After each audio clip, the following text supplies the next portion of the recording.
The Minnesota Timberwolves winning the play-in game only to get clowned was brutal.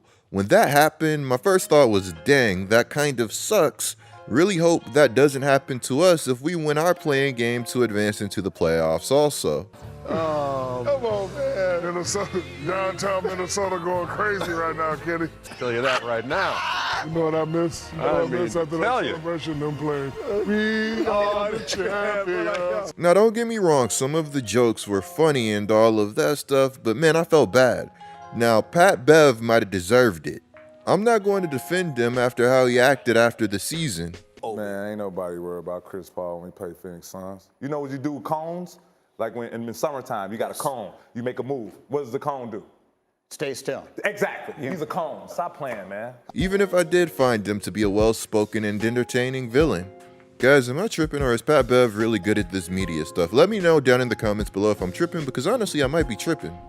But yeah, when it came to everybody else, especially Cat, I was just happy to see them happy. If anything, the Timberwolves being emotional after that game showed that the play-in was at least semi-successful. Screw that, it was a massive success. Now, one of the things that I've wanted to do on my channel is start letting some of my bolder takes go. After winning in the play-in, I thought that the Timberwolves had this series against Memphis in the bag once things got going, or at least had the ability to take it to 7. We all know that if you can get a series to 7 games, then anything can happen. And look, I know how tough Memphis is. I guess you can just say that I believed in Minnesota a ridiculous amount.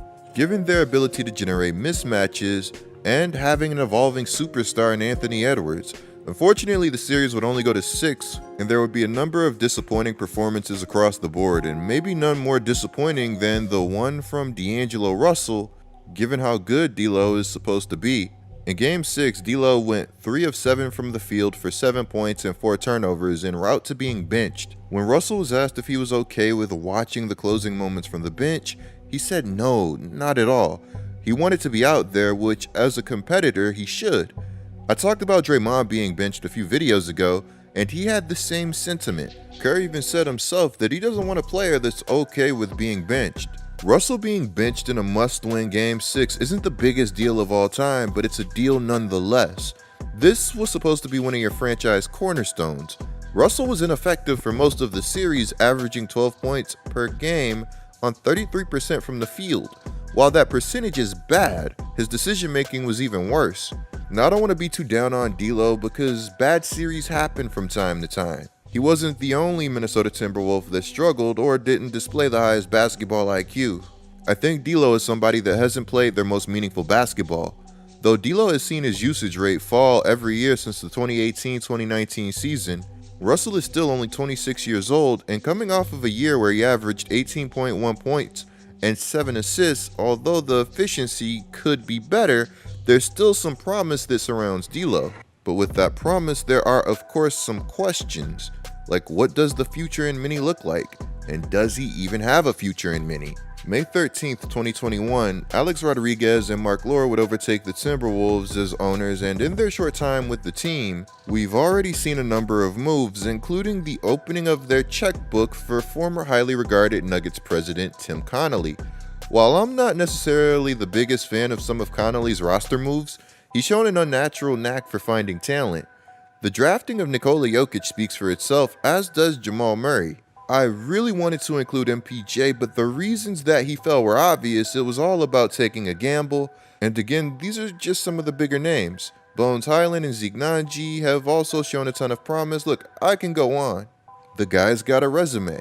When Connolly would be asked during his introductory press conference about his impressions of Karl Anthony Towns and the long-term future of D'Angelo Russell in Minnesota, he would say that, "I think Cat is one of the most talented guys in the NBA. He's got a relentless work ethic. He's probably the best shooting big in the NBA. I'm getting to know him. I don't know him well. I look forward to getting to know him better. We've talked briefly, but talking to everyone in this building, they speak highly of his work ethic, how he treats people. His productivity speaks for itself. I think the best thing we can give Cat is stability. He's a guy that's seen a lot of different faces on the sidelines, a lot of faces in the front office. I think that with stability, you'll see a better version of himself. D'Lo had a wonderful year. His big shot making ability allowed this team to win 46 games. And he's a guy that can streak score with the best of them. so I don't know how or what our roster will look like going forward, but certainly this team doesn't win 46 games without the contributions of both of them.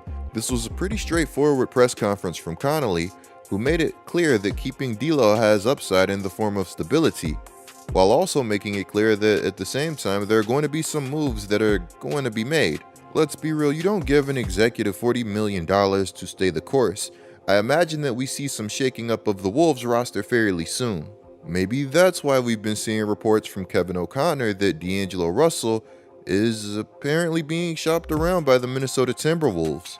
When reports of Russell getting shopped became public, Russell would tweet out, "Hey world, I'm going shopping."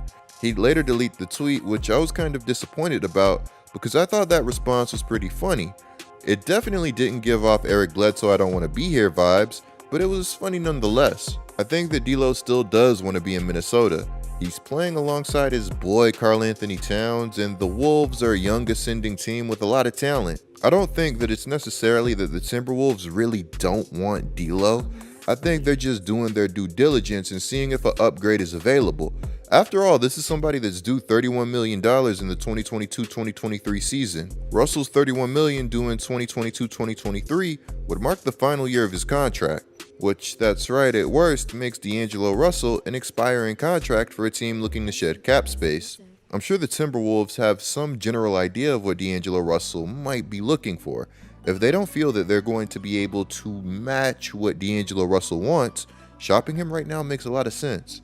Trading him for something is always better than letting him go for nothing. Then again, at the same time, you do wish his value was higher. If the Timberwolves were to trade D'Lo, I just hope that he'd go to a good basketball situation or a situation that makes sense for himself. I don't want to see a Brooklyn Nets situation again where he comes in and feels like he's a part of something special and then boom, the next thing you know, he's gone.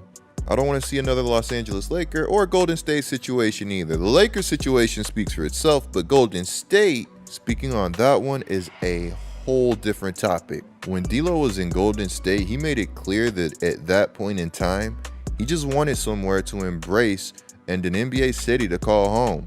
Unfortunately for him, the NBA can be an unforgiving business, and we may be seeing that side of the business yet again. This is probably a sadly dumb question from somebody that really doesn't believe that there are any dumb questions, but Timberwolves fans, would you do the D'Lo and Wiggins trade again? Without D'Lo, maybe you don't make the playoffs this season.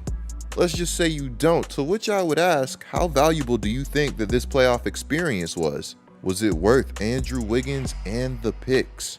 There's probably going to be an overload of recency bias here, so I do apologize for setting you guys up for this one, but I'm genuinely curious to see the responses and the discussions that they generate. In the comments below, let me know what you think of everything going on. What team do you think could use D'Angelo Russell? What do you think that his next contract is going to look like? Clicking the video on the screen right now is a great way to support my channel. I'm Getlikecoop, bringing you guys the scoop. Until our next upload.